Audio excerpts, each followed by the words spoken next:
Department নেই যে নোংরা নেই। 500 বেডের হসপিটাল, আজকে সেই হসপিটালটার কি অবস্থা, ওখানে কোনো সিকিউরিটি নেই, কিছু নেই, একদম পুরো ওপেন টু অল। আমি আজকে সারপ্রাইজ ভিজিট এসেছি, যে আমার ড্রেসটা দেখে বুঝতে পারছেন, ড্রেস সচরাচর আমি বাইরে পরে কখনো বেরোই না। হস্টেল নিয়ে আমার কাছে প্রচুর অবজেকশন আছে।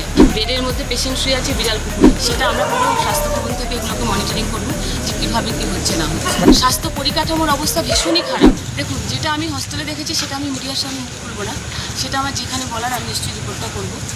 আর সাথে সাথে হসপিটালে সারপ্রাইজ ভিজিটে এসেছি, আমি দেখতে এসেছিলাম প্রচুর কমপ্লেন আসছে যে ডাক্তার থাকে না, রাত্রিবেলা 10টার পর বেশিরভাগই কোনো সিনিয়র ডক্টর থাকেন না।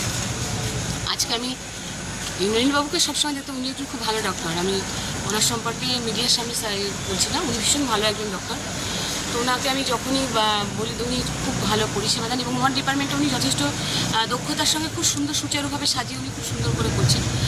আর সত্যি কথা বলতে, আমার এই জেএনএম হসপিটালটা নিয়ে এত নোংরা করে রাখে, এত নোংরা প্রত্যেকটা জায়গা, এমন কোনো ডিপার্টমেন্ট নেই যে নোংরা নেই। হার্ট বাদ দিয়ে এমন কোনো ডিপার্টমেন্ট নেই যে নোংরা নেই। এটা আমাদের কাছে অত্যন্ত নিন্দনীয়। আমাকে এখানকার যিনি এমএলএ অনুপম বিশ্বাস, তিনিও বারবার বলেছেন, দিদি জেএনএম হসপিটালটাকে দেখুন। জেএনএম হসপিটাল 500 বেডের হসপিটাল, আজকে সেই হসপিটালটার কি অবস্থা, কি দুর্দশা, দেখে খারাপ লাগছে। নোংরা হস্টেলে গেছি তো, হস্টেলটার কি অবস্থা, ওখানে কোনো সিকিউরিটি নেই, কিছু নেই, একদম পুরো ওপেন টু অল, একদম ওপেন টু অল। এটা আমার কাছে অত্যন্ত খারাপ লাগছে। আমি এসেছি, আমি ইনভেস্টিগেশন আমি দেখে গেলাম সারপ্রাইজ ভিজিটে এসে, আমার যেখানে রিপোর্ট করার আমি নিশ্চয়ই। আগে একদিন এসেছেন আপনারা? হ্যাঁ, আমি এসেছিলাম, আমি রিপোর্ট করেছিলাম। আমি আজকে এসেছি, আগামী দিন আবার আসবো। এখানে রুগী পরিষেবা যাতে ঠিকমতো পায়, জেএনএম হসপিটালে বিভিন্ন প্রান্ত থেকে এখানে আসে জেএনএম হসপিটালে ট্রিটমেন্টের জন্য। তো সেখানে এসে মানুষ আমাকে দেখ, ভীষণ নোংরা হসপিটাল। আমি বারবার বলছি ওনাদেরকে পরিষ্কার করাবেন, পরিষ্কার করাবেন। আমি হোস্টেলে যারা আছে, জুনিয়র ডক্টর যারা এখানে পড়ছে, স্টুডেন্ট যারা আছে, তাদেরকেও আমি আজকে সারপ্রাইজ ভিজিটে এসেছি, যে আমার ড্রেসটা দেখে বুঝতে পারছেন। তার কারণ এই ড্রেস সচরাচর আমি বাইরে পরে কখনো বেরোই না। আজকে আমি পুরো স্টুডেন্ট সেজে এসেছি এবং আমি পুরো সিভিলে আমি মহিলা পুলিশ নিয়ে এসেছি সাথে করে। আমার নিজের সিকিউরিটিকে আমি বাইরে রেখেছি, এটা আমি উপরে ইনফর্ম করেই আমি এখানে এসেছি। জাস্ট আমি দেখতে এসেছিলাম যে মানে হসপিটালে কী সিচুয়েশান আছে, এবং হস্টেল নিয়ে আমার কাছে প্রচুর অবজেকশন আছে। আজকে সেটা আমি হাতে নাতে ধরেওছি, সেটা আমি ধরতে পেরেছি, কিন্তু আমি মিডিয়ার সামনে বলবো না।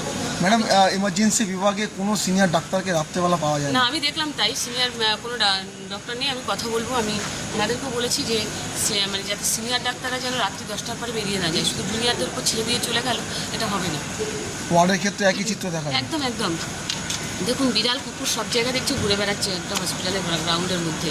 বেডের মধ্যে পেশেন্ট শুয়ে আছে বিড়াল কুকুর। আমরা চেষ্টা করছি খুব শীঘ্রই, আপনারা দেখেছেন কদিন আগে আমরা প্রত্যেকটা হসপিটালগুলোতে, মানে কলকাতা কেন্দ্রিক আপাতত হয়েছে, যেখানে হসপিটালগুলো আছে প্রত্যেকটা জায়গায় আমরা সিসিটিভি লাগানো হচ্ছে এবং মনিটরিং করা হচ্ছে আমাদের স্বাস্থ্য ভবন থেকে, যে কোথায় কি মানুষ কি পরিষেবা পাচ্ছে না পাচ্ছে ঠিকঠাক করতে। এবং শুধু তাই না, আমরা ওটাকে পুরো হসপিটালের কিচেন অবধি নিয়ে যাব, যে সে কিচেনে সে রান্নাটা কী হচ্ছে। তারপর একটা পেশেন্টের জন্য বর্তমান মুখ্যমন্ত্রী 110 টাকা করে অ্যালটমেন্ট করেছে, ওই কুমড়োর তরকারি না, বেশ ভালো পুষ্টিকর খাবার যাতে পায়। তো সেটাকেও আমরা মনিটরিং করার জন্য প্রত্যেকটা জেলা লেভেলে এবং ব্লক লেভেলে পর্যন্ত নামানো হচ্ছে, সেটা আমরা পুরো স্বাস্থ্য ভবন থেকে এগুলোকে মনিটরিং করবো যে কীভাবে কী হচ্ছে না হচ্ছে। আমি নিজে এসে আমি আজকে ঢুকেই দেখলাম যে অনেকে খোলা আকাশের নিচে কাটাচ্ছে। কেন কাটাচ্ছে আপনারা জানেন, যে ভেতরে পরিকাঠামো ভীষণ খারাপ। দেখুন, বিগত সরকারটা, আমি কি বলবো, হেলথ ডিপার্টমেন্টের একজন মিনিস্টার হয়ে আমি সত্যি আমার নিজের খুব খারাপ লাগে। যেখানেই কাজ করতে যাচ্ছি ভীষণ মানে স্বাস্থ্য পরিকাঠামোর অবস্থা ভীষণই খারাপ, একদম শেষ করে দিয়ে গেছে, তলানিতে নামিয়ে দিয়ে গেছে। মানে সেটা নিয়ে বলার কিছু অবকাশ রাখে না। আমরা চেষ্টা করি, 2 মাস এসছি আমরা ক্ষমতায়, সরকার 2 মাস পরিবর্তনের সরকার তৈরি হয়েছে, 2 মাস 4 দিন হয়েছে। নিশ্চিন্তে থাকুন, ধীরে ধীরে সমস্ত পরিকাঠামো আমরা বদলে যাবে। বাংলা হান্টের আরও খবর দেখতে নজর রাখুন। বাংলা খবর মানেই বাংলা হান্ট।